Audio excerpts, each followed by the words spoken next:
we've got ourselves a Championship 4 edition of the Money Stop. This is your most important NASCAR betting stop of the day. One final time for the 2023 season. He's Cole Cusumano. I'm Steven Cusumano. Together we are the Cusumano brothers. And here on the Money Stop, we are presented by our good friends at Kicking the Tires and Sharp Link Gaming. The whole crew is back together. We will both be at Phoenix Raceway at the same time for the first time since 2020. So that's very, very exciting for both of us. You know, it's our home track. We've talked about this every episode that we've dissected Phoenix. This is our bread and butter. It's the track we know best. It's the track we love the most.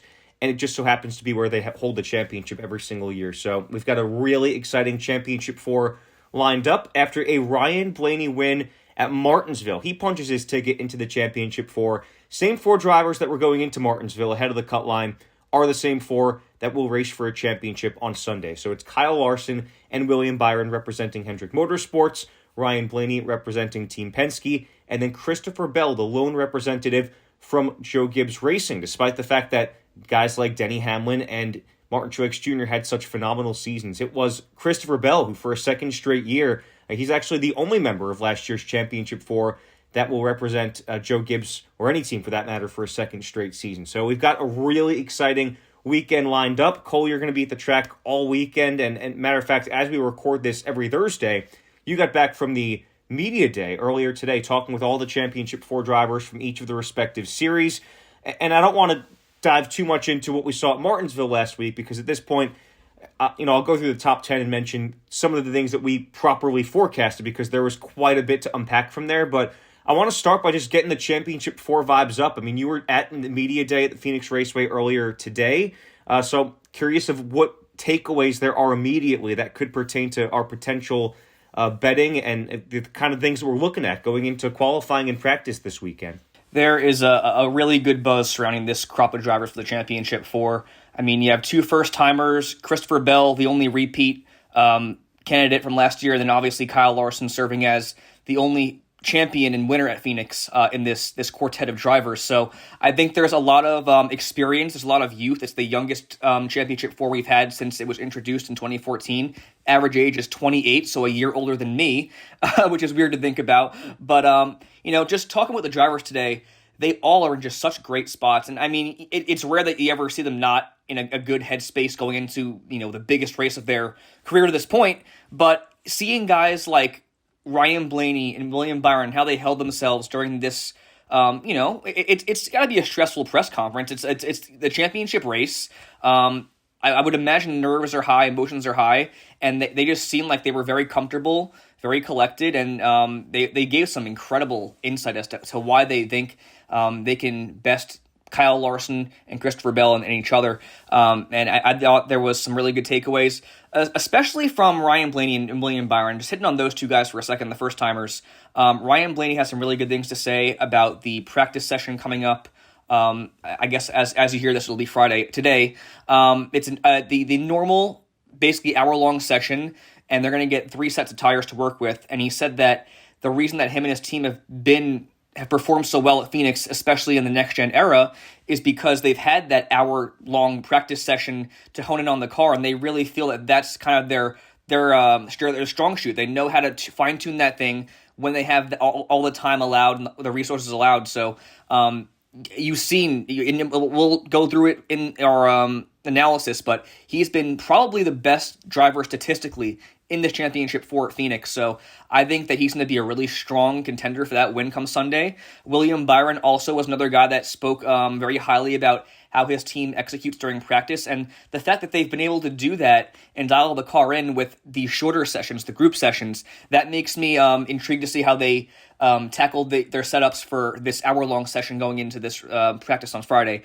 But then obviously you have Christopher Bell, Kyle Larson. Kyle Larson, I mean, what else can you say? He's the man. He got here before anybody else, locked himself into the Championship 4. I think that's a scary thing for the other competitors. He seemed very loose, very Kyle Larson-esque. If you've seen him on TV or interacted with him, you know how that kind of goes. He's just kind of like, doing his own thing and focused on the task at hand. But Christopher Bell as well has some really good insight as to why he thinks he can be the championship favorite. But overall, I think it's as wide open as it's ever been. Vegas is going to heavily favor Kyle Larson. I think he should be the favorite for obvious reasons. But Honestly, it really could come down to anybody at this point. It could even be a spoiler. Who knows? We'll talk about that later. Potential drivers that, obviously these championship four are the four to watch, and historically those tend to be the drivers that finish top four in the running order, but there's also going to be some drivers deeper in the field that we want to discuss too, because, you think about the way our season has ended, Cole, here on the Money Stop, and it's been a successful year. In fact, it's been, I'm proud to say, our most successful, or I guess our most accurate season in terms of predicting a lot of and recommending bets in our 3 seasons of doing the show. So it's really exciting to say that, and it's going to hopefully culminate with some more coming out of Phoenix. And I don't want to dive headfirst into Phoenix without discussing our success at Martinsville too, because every week you and I touch on 12 drivers. We like to dwindle it down to 6 out of the 12 drivers. Well, at Martinsville, which again, historically a very difficult race to predict, but we mentioned very, very closely the fact that we know what we're getting out of the short track package this season. It's been kind of something that's been pretty easy to predict over the course of the year. Well, the top 6 drivers at Martinsville were all 6 drivers that we discussed last week. So hopefully you were telling us, hopefully you were able to listen to the insight as it was the following finished top 6 respectively: Ryan Blaney, Eric Almirola, Denny Hamlin, Chase Briscoe, Joey Logano, and Kyle Larson. That was the top 6, and those were 6 drivers we discussed. We were extremely high on the Stewart-Haas Racing camp in our value picks category, and to no surprise, at least in our opinions, we had a couple of Stewart-Haas Fords in the top 4 last week, and Eric Almirola almost won the whole thing. So it was really exciting to see the way that all played out. And just to round out the rest of the top 10, it was Christopher Bell, Chris Buescher, Austin Cindric, and then Todd Gilliland. So coming out of Martinsville, a lot of momentum on our side. We had a really good round of 12. We had a really good round of 8. And hopefully, once again, it culminates with more in the championship 4. So as we turn the page to Phoenix, Cole, we say it every week, qualifying is so important, but I said it last week with the short track package and how there's not been quite as much green flag passing under this package. Granted, slightly different at Phoenix. You're going to want to pay very close attention to the qualifying results. And then, like you mentioned, kind of old school, we're doing practice on Friday, qualifying on Saturday. So really important to take those 2 events into consideration, in addition to what we discuss here on more of the numbers side going into the weekend. But as we look at our pre-qualifying odds, Cole, you alluded to it before, the heavy favorite for the championship and for the win is Kyle Larson at plus 175. We have not seen, correct me if I'm wrong, I don't think we've seen a driver favored that heavily in any race out of the 36 this season. But Kyle Larson, overwhelming favorite. You mentioned the confidence that the Blaney bunch has, plus 275 for the win, and it seems like a driver and team that's just peaking at the right time. They got the win to punch their ticket into the round of 4. And like you mentioned, Phoenix, a track that's historically very good to him. And this combination of practice, a full 50-minute session on its own, also something that really benefits that team. So Vegas thinks so as well. William Byron, after a difficult day at Martinsville, was very lucky he was able to sneak in to the championship 4. He is valued at plus 325 for the win. Christopher Bell plus 450 for the win is ranked 4th out of the 4 championship 4 drivers. And then after those top 4, there is an understandably steep drop-off to the 5th driver in odds, and it's Mr. Phoenix himself. It's only fitting Kevin Harvick would make his final full-time NASCAR Cup Series start at the track he dominated, that you and I got to watch so many of those wins, so up close and personal. He is plus 1,200 for the win, so a very steep drop-off nonetheless. But as we discuss our favorites, our sleepers, and our value picks, Cole, our favorites this week, we pick 4 drivers in this category every week. It's no surprise and no question why. Our 4 favorites are the 4 championship 4 drivers. And for great reason. Has there ever been a championship 4 driver who has not won the race as well as the championship? I don't think so. So for good reason, obviously. And with that, why don't we kick it off here? I will start with the odds-on favorite, and I think both our favorites for the championship, in Kyle Larson. I said it at the top of the show. He locked himself in as the first driver for the championship 4 back in Vegas in dominating fashion, and that is a very scary thing for the rest of the field, because having that excess 3 weeks to prep the car and do all these things to get righted for his second championship, Cliff Daniels and that 5 team are honing in on all the areas they need to improve on, and they're going to bring their A game. And I think that you look at this race that he won back in 2021, he absolutely dominated, but it was a complete team victory, and that's the underrated part of this entire championship four and predicting who's going to be the champion. The driver could be the best car on track. It's going to come down to pit road, and as we've seen the last 3 years, that 5 team kills it on the money stop every single chance they get. And I think he's going to be the favorite for good reason. But he finished 4th in the spring, a very misleading 4th place finish as he led the most laps and won a stage, and I believe started from the pole as well. So he was absolutely on fire. Very opportunistic. William Byron got the win on an overtime restart. And also important to note, since joining HMS, he has 4 top 10s and 5 starts at Phoenix, the only outlier being an engine failure in the 2022 spring race. So Kyle Larson has been flat out just dominant at Phoenix in his time with HMS.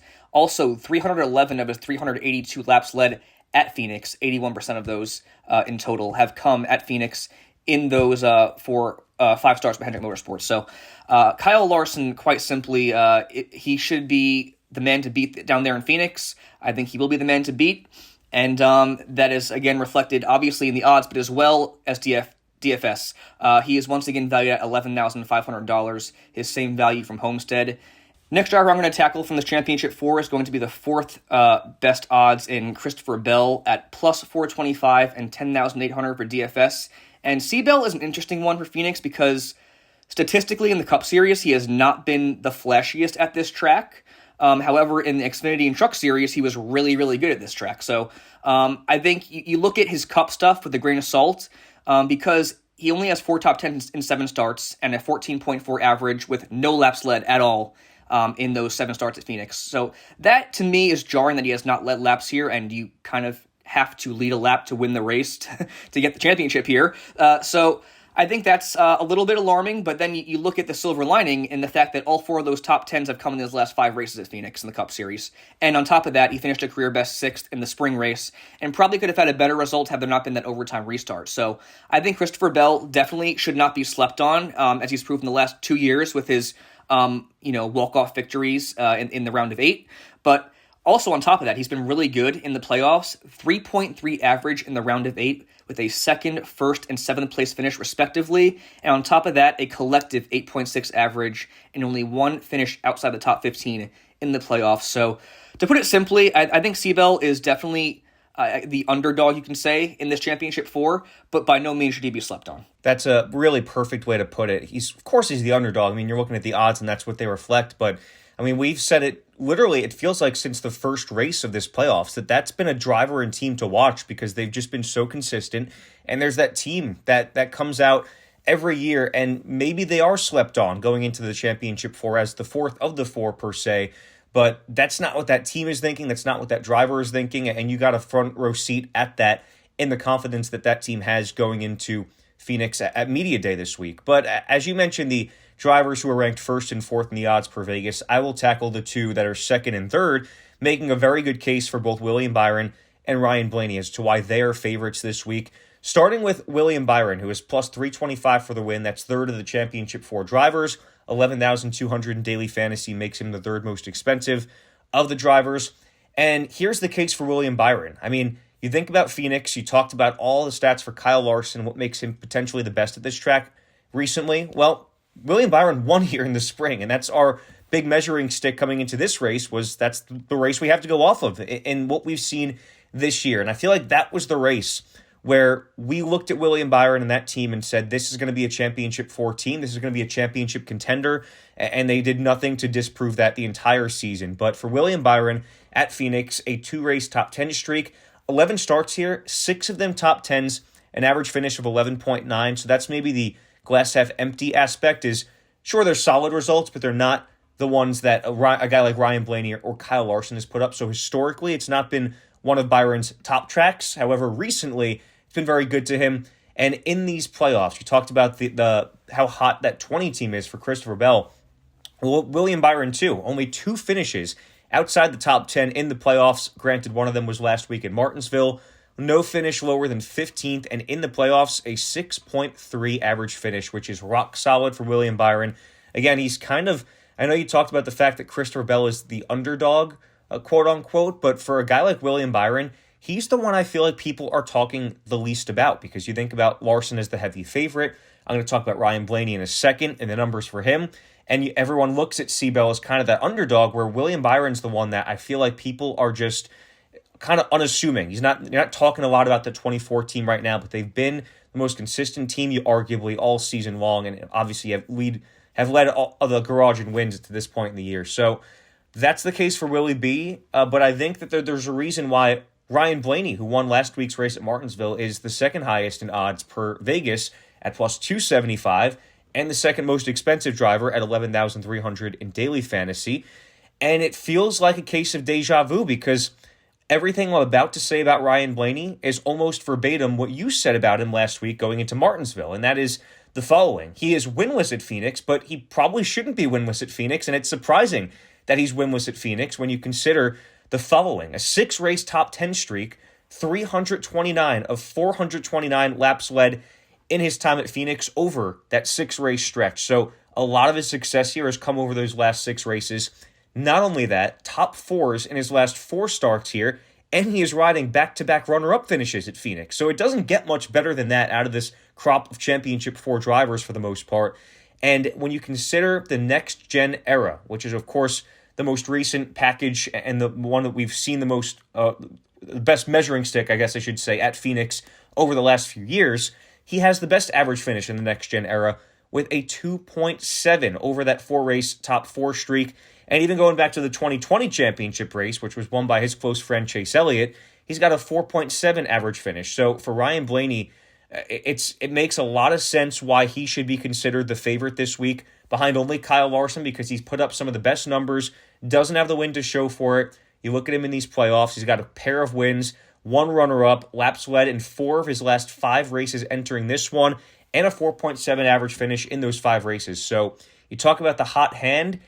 You know, we just discussed how Christopher Bell's been so consistent in these playoffs. Talked a lot about how Kyle Larson has been maybe the best of all, the best balance of all these things. But I think that you could cut the playoffs in half, and you look at the last 4 races.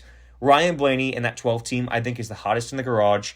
And again, the numbers at Phoenix speak for themselves. We said it about Martinsville last week. How does he not have a win here? He won that race. Well, talk about Phoenix now. How does he not have a win here?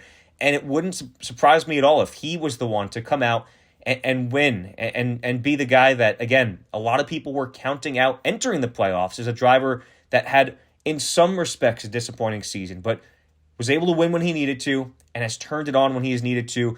It's been a lot of adversity that Ryan Blaney has had to overcome, but there is a really, really strong case for him to be the best of those Championship 4 drivers. So it's a very reasonable and well-rounded out favorites category, Cole.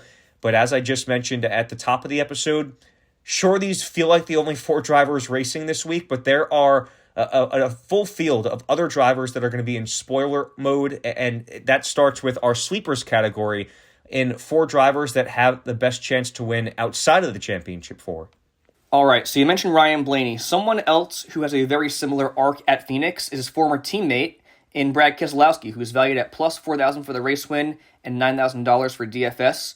Also winless at Phoenix, but he is someone I always think of personally when we come here, because towards the later stages of his Penske career, he was running up front on a biannual basis at this track. Whenever we go to Phoenix, Brad was up front, leading laps, and then he'd end up losing it somehow in the end. But regardless, someone who always runs very well at Phoenix.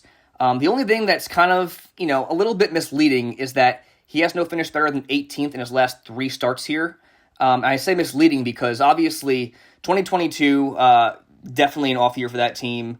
But this year, I would say this was his coming out party, where he really showed the competition that he was going to be a contender throughout the year, a playoff caliber driver. He was really good in this race. And we always noted Brad's flat short track prowess, but obviously last year you didn't really see that. So beginning with this year in 2023, he did really well at Phoenix. He was running inside the top 10 the entire day. Actually had an average running position of 6th throughout the event, but finished 18th due to that overtime restart, which ended up costing a lot of drivers a good finish who had strong runs that day. But also on the short tracks this year, the flat short tracks, top 6 in both Richmond races and Loudon as well. So obviously the 18th place finish is going to be the outlier, but realistically, this should have been maybe even a top 6 car for all 4 of those flat short track races. So Brad Keselowski, definitely someone you think of when he comes to these tracks like Phoenix. And even outside of Phoenix, he's also been running very well to close out this season. An average running position inside the top 10 with laps led in 2 of his last 3 starts in 2023. Some also misleading finishes in there as well. Got caught up in some untimely wrecks at Homestead. Didn't really perform the best at Martinsville, but this is a team that was definitely contending. He was running up front at Vegas, running up front at Homestead, and I think this is a driver that really wants to close the year out on a high note. Obviously, he ran well, but that's not the same as finishing well. And that Brad's someone who, he had this really good year. He wants to close it out in the best way possible, and I think he's someone that can contend for that win. And my final sleeper I'm going to go with is the winner of this race last year and our reigning champion in Joey Logano, who is valued at plus 2,000 for the race win and then 9,800 for DFS. Joe Lowe has 3 wins at Phoenix, last coming obviously in this race in 2022. 908 laps led here in his Phoenix career, which is the 3rd most among active drivers. Also currently riding a 9-race top 11 streak with 2 wins, 612 laps led, and a 6.2 average in that 9-race stretch. So he's been really, really good at Phoenix.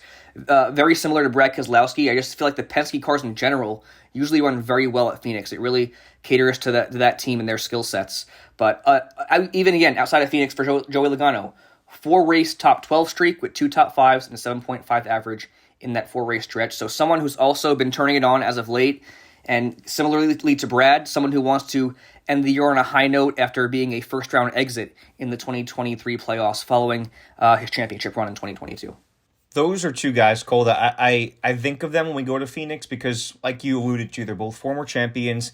They both run well here. You said all that there needs to be said about Brad K and Joey Logano. I want to go with a couple other guys that I instantly think of when we go to Phoenix that he probably could have forecasted as being championship contenders this year had it not have been for disappointing seasons for both of them.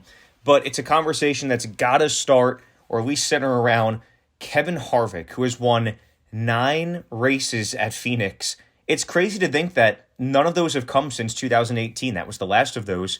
But nonetheless, he is Mr. Phoenix, valued at plus 1,200 for the win, which, as I mentioned before, it's a steep drop-off from the Championship 4, but on any other week, that's pretty solid odds, especially for a guy that has not won a race yet this season, and this is his final chance in his final full-time season with all the pomp and circumstance of running his name on the paint scheme, which, spoiler alert, that'll be one of our dimes this week as we look at our nickel or dime on social media with the paint schemes of the week.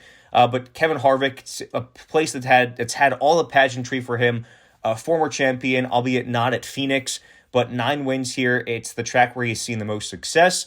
And if you needed any other reason to consider Kevin Harvick, sure, his last win here was in 2018, but he has a 20-race top 10 streak. I'll say that one more time.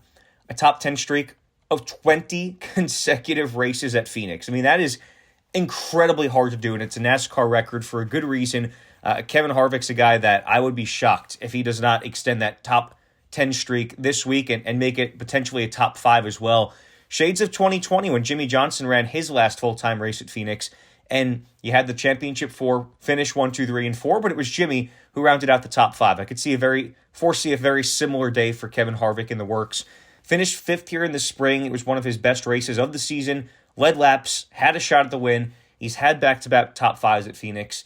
And in his Phoenix career, 1,699 laps led, an 8.6 average finish, a 20-race top 10 streak, but on top of that, 20 top 5s, 30 total top 10s. That's in 41 starts at this track. So the reasons why Kevin Harvick is a good pick for the win can go on and on. He's a really good bet this week. Again, out of those that are not the Championship 4 drivers, it's never worked out to where a driver that was not in the Championship 4 has won the race, but there's reason to believe that this could be the week. Not necessarily that I would bet on that, but for top 5, top 10 bets, big money bets for sure.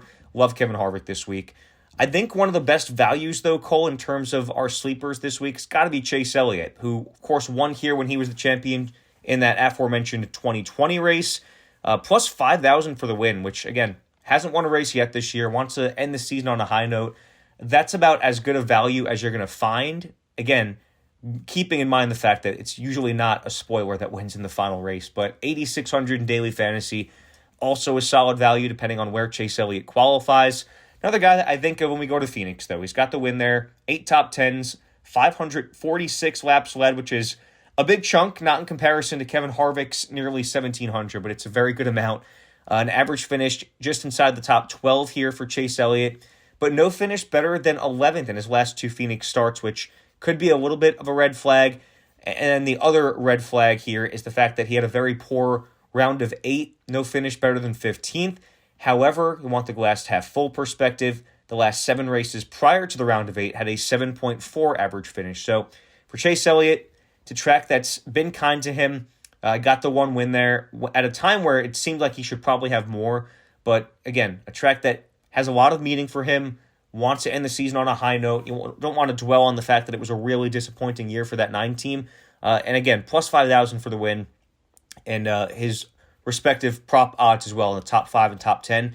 Just feels like a really solid value to me for Chase Elliott. But you look at sleepers, Cole, we just mentioned 4 former champions, Harvick, Elliott, Keselowski, and Joey Logano. So those are our 4 sleepers, our 4 favorites, or the 4 drivers that are in the championship 4. Then things get a little bit more, I guess, freehand as we look at our value picks this week, those that are just good values, mostly based on their DFS values. But this is where there's not as much of a formula to go off of. It's not the championship 4. It's not the former champions. This is a little bit more of drivers that, whether they've had previous success here or riding a hot hand, feel pretty good about these 4 potential value picks going into Phoenix this week.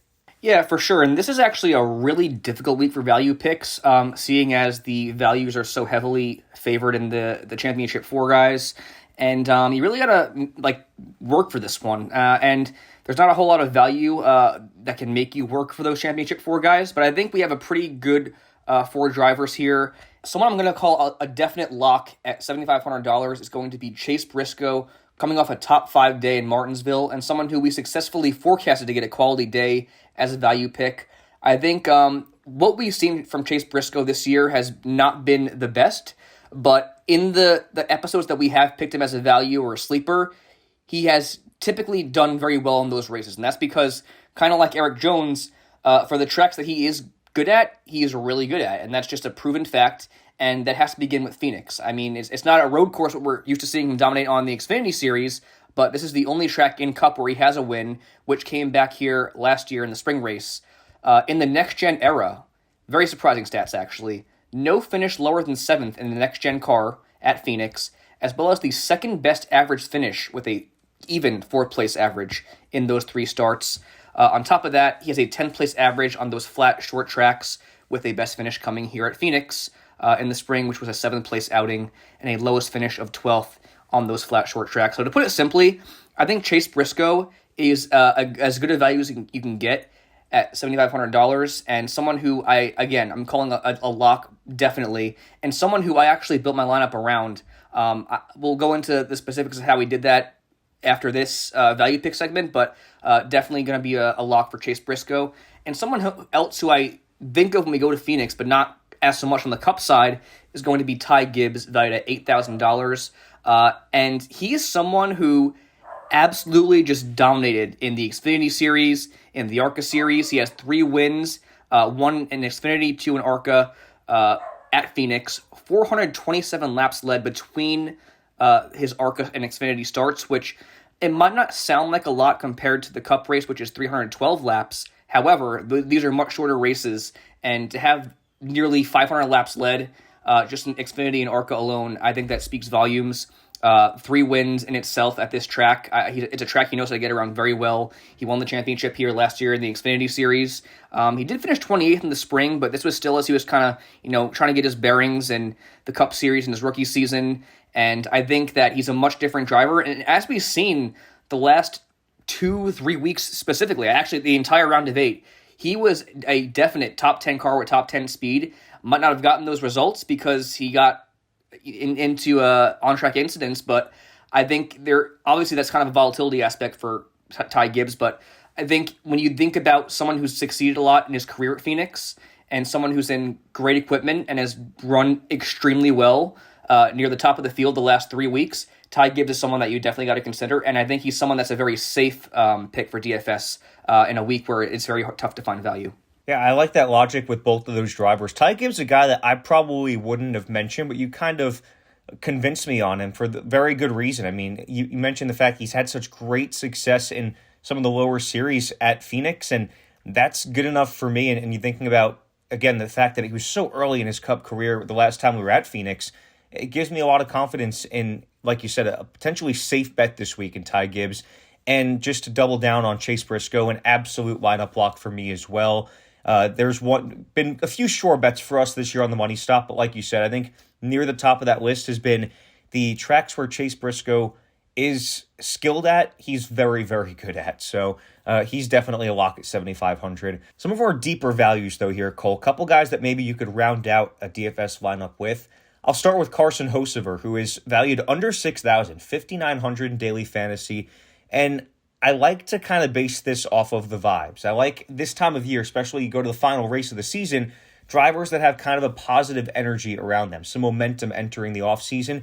And one of those, I would say near the top of that list, is Carson Hocevar, who enters the fold with Legacy MC and has had himself a really, really strong and impressive, underrated end to the season after the departure of Noah Gragson from that club. But for Carson Hocevar, going to be racing for a Truck Series championship on Friday night, so potentially some positive momentum from that. I just think that him being in the zone from that, he's probably going to be racing a lot more loosely come Sunday. Again, he's proven all he's needed to prove, in my opinion, in the Cup Series with the over-exceeding expectations in that 43 car. But for Carson Hocevar, also top 10s in his last 2 starts at Phoenix. So just looking at the value, the vibes, 5,900 in daily fantasy, not a lock, but you're trying to potentially put up money for some expensive drivers in your daily fantasy lineup. Carson Hocevar, definitely a guy that you can feel solid about plugging in towards the back end of your lineup. The other guy in that same air is AJ Allmendinger, who has had kind of an underrated and surprising last few races at Phoenix. In the next-gen era, 3 starts, and he's finished top 20 in all of them with a best finish of 12th. So a very high floor option for you, valued at 6,200 this week. And overall in his career at Phoenix, he's got just 2 top 10s, but a 17.8 average finish in 22 starts, which is a pretty good amount. And again, you got to take into consideration that's for several different teams as well, different equipment, different cars. It's just been one of those constants in his career that he's been a solid above average car at this track. He's also got 2 top 5s, including a win in his last 3 starts this season in 2023. So Allmendinger, not a guy you necessarily think of that jumps off the page about Phoenix like our sleepers do, but you dig deeper into the numbers, and he's one of those drivers that certainly sticks out a little bit as one that maybe the numbers surprise you a little bit more compared to a guy that, of course, you think of when you go to the road courses, but Phoenix has been one of the ovals that's been kinder to him.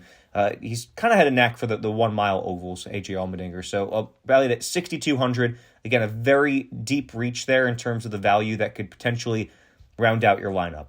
But Cole, let's discuss these 12 drivers and get it down to 6. We picked 2 from each category, 2 favorites, 2 sleepers, 2 values, 1 per person. So why don't you kick us off? Awesome. I'm going to go with Kyle Larson as my favorite, Bad Brad Keselowski as my sleeper, and then Chase Briscoe as my value pick. All right, well, I'm going to go with, as my favorites, Ryan Blaney as the cream of the crop there. I'll take Kevin Harvick, Mr. Phoenix, as my favorite sleeper, and then I'll go with AJ Allmendinger as my favorite value pick of the week, valued at barely 6,000 in daily fantasy. So, talking about all of that, Cole, we're going to discuss some big money bets when we get the chance. As of right now, though, there are no odds listed on BetMGM, so stay tuned to social media. You can kind of forecast what the big money bets will be based on the winning odds. Again, talk about a guy like Chase Elliott, who's plus 5,000 for the win. You can deduce he's probably going to have a very solid value to finish in the top 5 and the top 10. Granted, there's not a lot of room in the top 5 outside of the championship 4, but again, BetMGM does not have the big money bets or prop bets, top 5s and top 10s posted yet, but we will have those posted on social media, and we'll have more insight to go off of as well as we look at practice and we look at qualifying. So with that, Cole, let's talk match bets. These are the head-to-head driver odds. that are listed specifically on BetMGM. You can parlay these and potentially make a bigger chunk of change. And you've got a couple of guys, a couple of matchups, I should say, that feature the two Championship 4 drivers. Kyle Larson versus Ryan Blaney, which is a really tough one. And then William Byron versus Christopher Bell, which is also tough in and of itself. But then three more matchups. Kevin Harvick versus Tyler Reddick. Chase Briscoe versus Kyle Busch. And then Denny Hamlin versus Joey Logano. So, again, Cole, we've had certain weeks where these bets stick out. They look like they could be a really good potential bet. This could be a little more of the risky weeks when you consider that the margin between those Championship 4 drivers probably is not very high. So I might want to stay away from those two in terms of the match bets. But I think that there's some interesting values when you think about the other three featured matchups, because each of them has three drivers that we have discussed going against drivers we did not discuss, with the exception of the Joey Logano versus Denny Hamlin. Or actually, we didn't touch on Denny either. So we've got three drivers we mentioned going up against three drivers we didn't mention. Yeah, and you hit the nail on the head there. I was not touching those Championship 4 head-to-head matchups. However, the other three I actually like quite a bit. I think Chase Briscoe at minus 135 over Kyle Busch is one I feel confident in. Joey Logano over Denny Hamlin at minus 105, which is actually, he's not favored to finish ahead of Denny Hamlin. I like a lot as well. And then Kevin Harvick over Tyler Reddick is a no-brainer. I would even call that a big money bet in itself. But those odds come out to plus 491. If you threw $20 on those three drivers to parlay, you get a grand total of $118.32. So there's money to be made here with the match bets for this championship race. Again, I would not touch the Championship 4 drivers because we're all going to have our favorites and who we think is going to win and who we think is going to be the worst of the four drivers. But I really think it's going to be a very tight battle. It always is. They very well could finish 1, 2, 3, 4 like in 2020. So to put it simply, I like the other three matchups a lot, and they're three that I actually feel very confident in. I like the idea there that you mentioned, too, of a big money bet, talking about Chase Briscoe over Kyle Busch and potentially Kevin Harvick over Tyler Reddick. Even if you were just to parlay those two together, some pretty solid odds for you this week. That would get you plus 203 payout. So this is, as we look at the final week of the season, one of the better weeks for the parlayable match bets in 2023. So let's get into it, Cole. Digging a little bit deeper, let's talk daily fantasy. And you mentioned the fact that values were a little bit hard to come by this week, but we were able to find them based on using some of those drivers that we mentioned, and as well as a couple of guys that we have not mentioned. So some bonus analysis for you here with this daily fantasy lineup. We both agree that this is a lineup you've got to build around Chase Briscoe. He's valued at $7,500. That is, I would say, probably the only lineup lock this week. There's a couple others that, based on their value, I certainly had them in our lineup, and so did you. And that's a conversation that starts with, I think you got to go with your favorite of the four championship drivers. You're not going to really fit more than one of them. And then the drop-off from Kyle Larson down to Christopher Bell, I think, was $700. So if you wanted to expect that you can get some value out of picking the fourth of those four with C-Bell, you could have compensated elsewhere in your lineup. However, you and I are both in agreement that Kyle Larson is easily the best bet out of them this week, and he's, of course, the most expensive. So we like the idea of maximizing our value outside of that. So the lineup did lead off with Kyle Larson, and then a drop-off of $2,000 that goes down to Kevin Harvick. He was the second most expensive driver in our lineup. Another one of our favorite sleepers was Brad Keselowski, valued at $9,000 in this week's lineup. Then was Chase Briscoe at $7,500. And then two drivers we didn't mention, but we'll talk a little bit about here. Alex Bowman, the Arizona native, albeit in Tucson, has had a very mixed bag of results at Phoenix, of course, where he made his name early on in his career, filling in for Dale Jr. in the 88 car and leading laps and running in the top five. Was certainly a guy that people thought of when we would go to Phoenix early on. The results haven't always been there, but it's definitely a place where Alex Bowman is always looking to put up a good result, put up a good finish. And I'm thinking specifically too, Cole, I think that there's strength in numbers. You talk about the fact that you've got the 5 and the 24 in the championship 4. We've talked a lot about Chase Elliott. I think that those are notes that are obviously going to be a little bit contagious within the Hendrick club. So you look at Alex Bowman at 7,100 in that Hendrick equipment, that he's going to be able to benefit, I'm sure, from a little bit of the notes from his 300 teammates. That was the main reason I liked him in our lineup, in addition to the fact that this is his home track and one that he's very motivated to race well at. And then, as there was only 5,400 left in remaining salary, I'm going to touch on another driver we have not mentioned, and that is Todd Gilliland, who perfectly fit the $5,400 budget remaining in our lineup. And I kind of went with a gut call on this because you and I, working at Phoenix Raceway so many years, have gotten to see up close a lot of different kind of breakout performances from certain drivers. Well, early on my time covering pit notes in NASCAR, I remember I saw with my own two eyes Todd Gilliland win a K&N Pro Series race here at Phoenix. He knows his way around this track.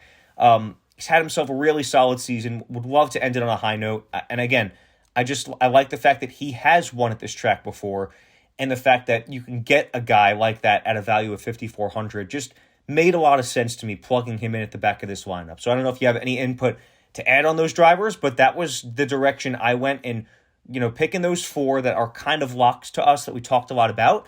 And that was the reason I decided it was probably best to go with Alex Bowman and Todd Gilliland to round out that lineup. Yeah, and I love those reasons you gave for Gilliland and Bowman. For Gilliland specifically, he's a guy with momentum on his side. Got his fourth top 10 of the season at Martinsville this past week, so that's a great call. And on top of the obvious experience and winning at Phoenix early in his career, as well as Alex Bowman. I actually spoke with him this morning before going to media day, and he gave me some really, really good insight on kind of the road to his recovery from his injury and just how his season's gone so far as a whole. And he spoke on Phoenix as well, obviously, and he was saying how the results obviously aren't the best looking when you look at how Alex Bowman's done after that race subbing for Dale Jr. in 2016. But he thinks that they've definitely turned a corner. They've been running relatively well, challenging for top 10s. And as you mentioned, I think that's a very underrated aspect. 2 ponies in the race for the championship. All the 3 other drivers in that stable have done very well at Phoenix in their careers. So sharing those notes, having the numbers on your side in the championship race, I think that'll definitely go in his favor. And this is a guy that's had a very, very difficult season. I mean, and a very difficult year in general. I mean, he started the year off with like 6 top 10s and 7 starts. Then he has this back injury. He lost his one of his best friends, Roscoe, unfortunately. But it's been a very tough year. That's what I'm getting at for Alex Bowman. And I think this is a place, like you said, he's highly motivated to perform at, well, all the time, being his home track. But I think especially now, being 30 years old and, coming off this really difficult year for him. So I look for him to be a strong contender. And then outside of that, I don't have a whole lot to say. I think he did a good job articulating our reasons for the other 4 drivers that we put in this lineup.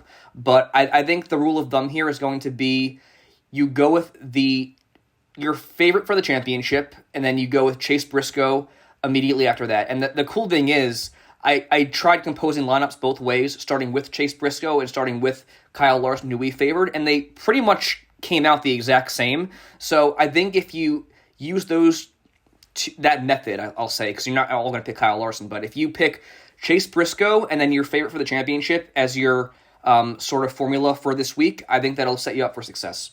Yeah, that's a really solid way to start the lineup. And again, we've talked a lot about the fact that this has been a successful year for us accuracy-wise on this podcast, and hopefully you've been telling us all season.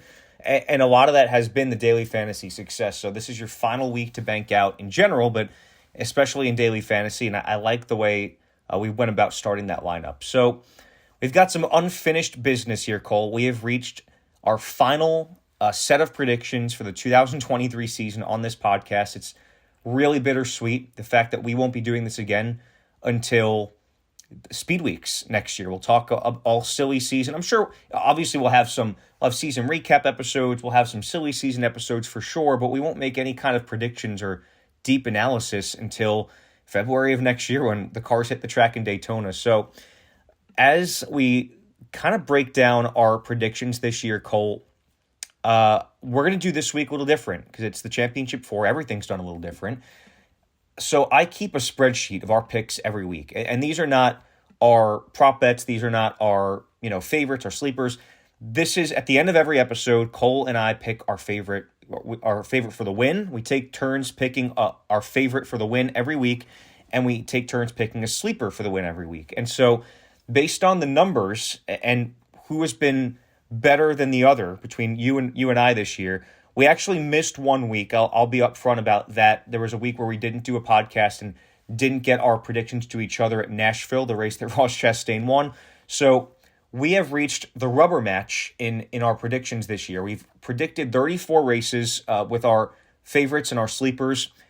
I have bested you in 17 out of 34 races, and you have bested me in 17 out of 34 races. So we are at an absolutely even draw. You and I have gotten to this point to where we have picked an exactly even amount in terms of the fact that you finished above me 17 times, I finished above you 17 times. And I believe we picked, I'll have to go back and look this up, I think we've picked a total of 10 winners this year, so we're making up for almost a third of the races. Really impressive stuff. I'll leave it at that, just to say that this is the rubber match. And in order to make this a little bit easier on us, I don't think it would be fair if one of us picked the favorite for the championship first. To make this kind of a tiebreaker mold, let's talk the order we think the championship four will finish. And instead of a sleeper for the win, which would be typically a driver outside the top 15 in odds, we'll talk about a spoiler for the win, which would be any driver outside of the championship four that we predict for the win. So, Cole, give me the order you think the championship four finish, starting with your champion, and then give me your favorite spoiler for the win. I gotta tell you, when Kyle Larson won at Vegas, we both texted each other and we were like, this is a done deal. Kyle Larson's going to be the champion. And I'll start by saying I still think he's going to be the champion, but I've had this internal debate going on, I guess, a week now, that I really think Ryan Blaney could surprise and win this thing. And I think if it's not Kyle Larson, it's going to be Ryan Blaney.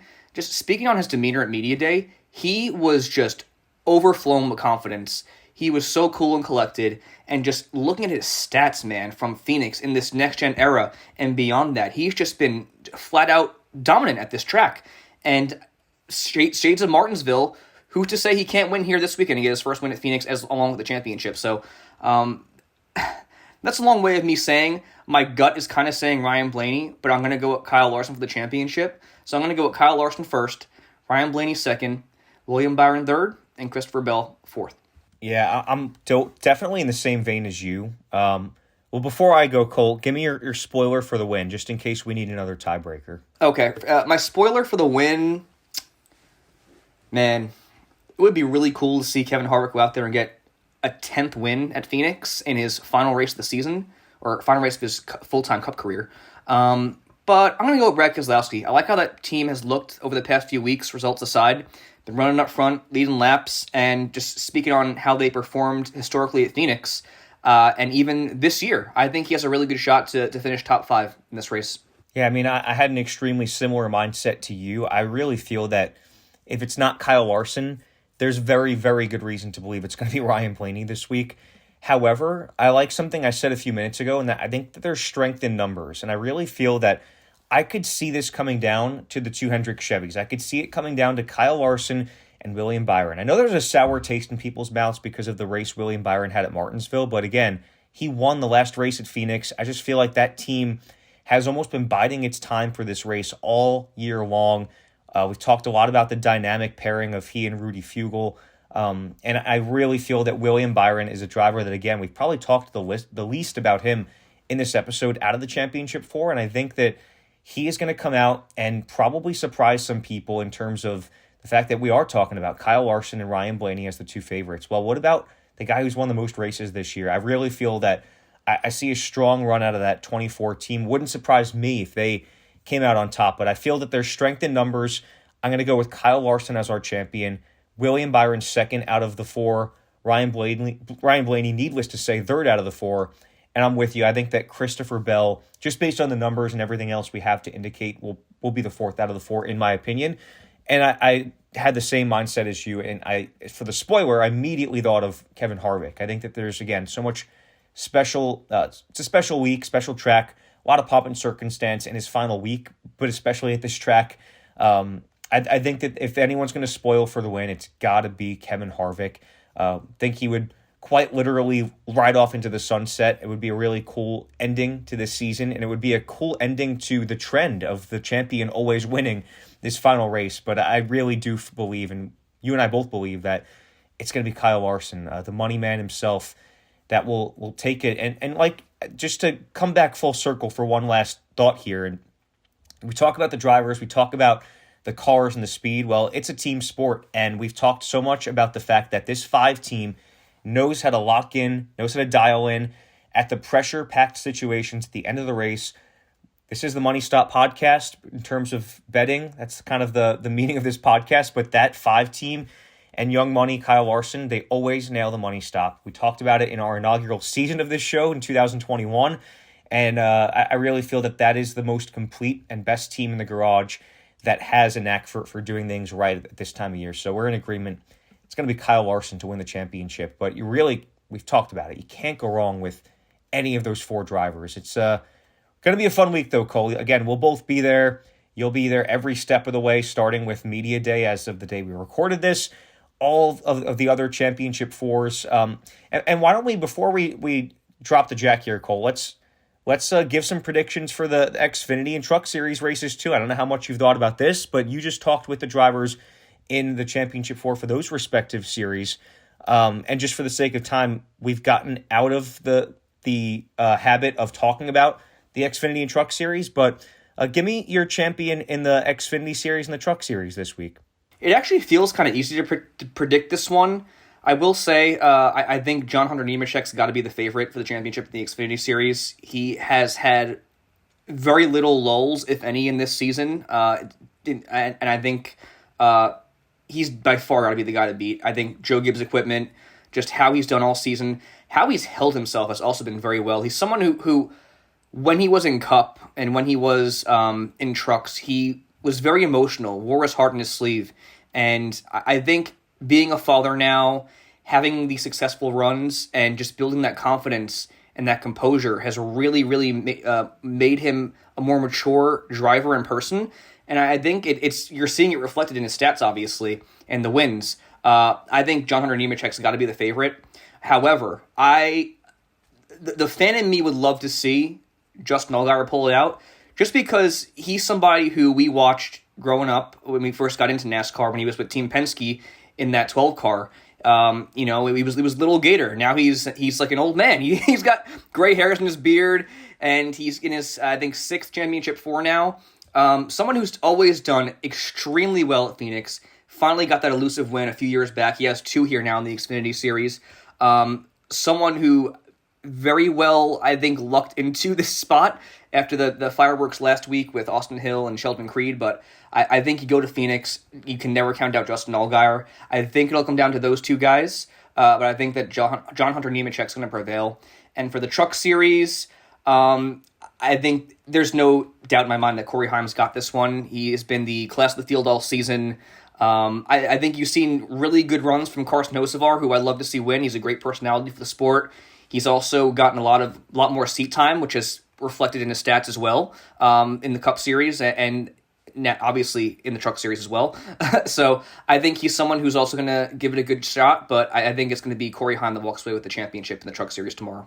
I'll deviate from you. I like to go based off the vibes, and I'll go with Carson Hocevar for the Truck Series championship. I like the vibe surrounding Ben Rhodes last year, and he was the champion, and I like the vibe surrounding Carson Hocevar this year too.